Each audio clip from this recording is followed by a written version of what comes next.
Your metabolism isn't broken, otherwise you'd be dead. Now, hopefully you're reassured by that. The next step is for you to figure out what's going on with your metabolism. Because you might feel that you're overweight, you're not able to lose the excess pounds that you've put on over the last 10 years, and you're wondering what the hell you can do to start to shift that weight, and you're probably thinking, man, I need to speed up my metabolism. So, can you speed it up, and exactly what do you need to do to speed it up? Well, what I'm going to do today is go through the various components of your metabolism, and there's only 4 to go through, and teach you how to optimize each one so that you know you're doing the best things possible, so that you can't actually blame your metabolism for the reason why you're overweight. And you'll find that by fixing these things, you're probably going to get into great shape in any case. So let's dive straight in. So what I'm going to do is talk about metabolism as basically the amount of energy that you expend during the day. And there are 4 components of this.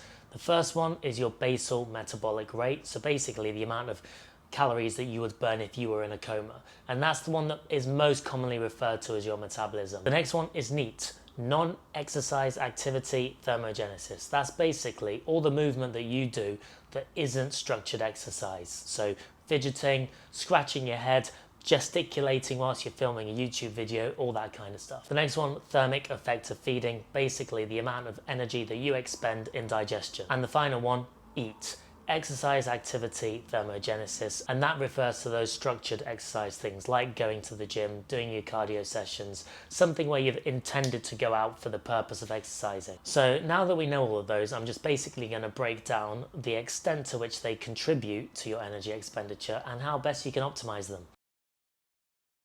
So your first one, BMR, basal metabolic rate, or coma calories, believe it or not, that can comprise up to 70% of your energy expenditure. So you burn the most amount of calories doing absolutely nothing. Now the best way to optimize this would be to increase the amount of mass that you've got that is metabolically active. And the way to do that is going to be by simply building your muscle mass. So if I was you, I'd get to the gym, I'd start strength training, I'd ensure that we're training compound movements because that's training the biggest muscles in the body, and you want things to get harder in every session so that you know that you are adapting and actually building muscle. So if you want to improve your BMR, start strength training, start building muscle.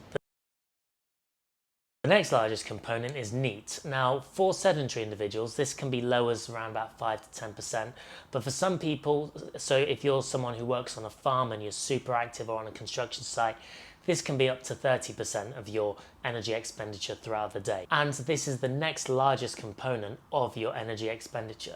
So this is something that we really want to improve. This is under your control, and you can do that simply by moving around more. So your very simple action points here are to just start moving around. Start walking, do more chores, take every opportunity that you can to take the stairs. Anything that gets you moving more lightly throughout the day is going to get you to improve your calorie expenditure for NEAT. And what I want to stress here is the goal is to just increase your time being lightly active rather than going for an intense, short, sharp session. That's not the goal. We just want to make sure that we're spending more time being active as opposed to doing intense activities. The next one, thermic effective feeding, digesting calorie expenditure.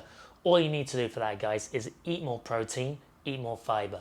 Those 2 things alone are going to help increase your energy expenditure whilst you're digesting food, and it's also going to be great for your gut, especially if you're eating more fruit and vegetables, which is where you're going to get your fiber from. Not only that, the protein that you eat is also going to contribute to you maintaining and building muscle, which is going to link to that BMR that we talked about. So that's a great thing that you can start to include more of in your diet to ensure that your metabolism is fully firing. Finally, we want to make the most out of exercise activity thermogenesis. Now, if you are an Olympic level athlete who is training for a marathon or something like that, this is going to be considerably higher for you. But we are likely not at that stage, and we want to choose the activities that are going to have the biggest bang for your buck. For you guys, it's not going to be training for a marathon, sadly, especially if you're thinking about burning fat. What it is going to be is strength training. That's going to help build your muscle mass, which is going to contribute to your BMR. But also, it is going to be a form of calorie expenditure. But the key here, guys, is because exercise is such a small component of your energy expenditure and it requires so much effort to make it a larger component, we just want to make sure that we are doing what's optimal. And the thing that is optimal is going to be strength training, because that's what's going to help you to build your muscle mass and positively influence your BMR as well. So start strength training, use EAT for that reason. Does that mean that you shouldn't do any other form of exercise? No. Cardiovascular activities are great for your heart health and they should be fully encouraged. But if we're talking about you having concerns with your metabolism because you might be slightly overweight, then you need to think about using your EAT as wisely as possible by strength training. Here are the key simple takeaways for you to fire up your metabolism. Start strength training, eat more protein and fiber, move more throughout the day. If you start doing those things, you're going to be improving your health, and that's going to lay the foundations for starting to lose weight. But that's not all that you need to do. The next step, if you are focused on losing weight, is to figure out the amount of calories that you should be eating to get into a sustainable deficit so that you can start to lose the weight that you're trying to lose. Thanks for watching. I'll see you in the next video.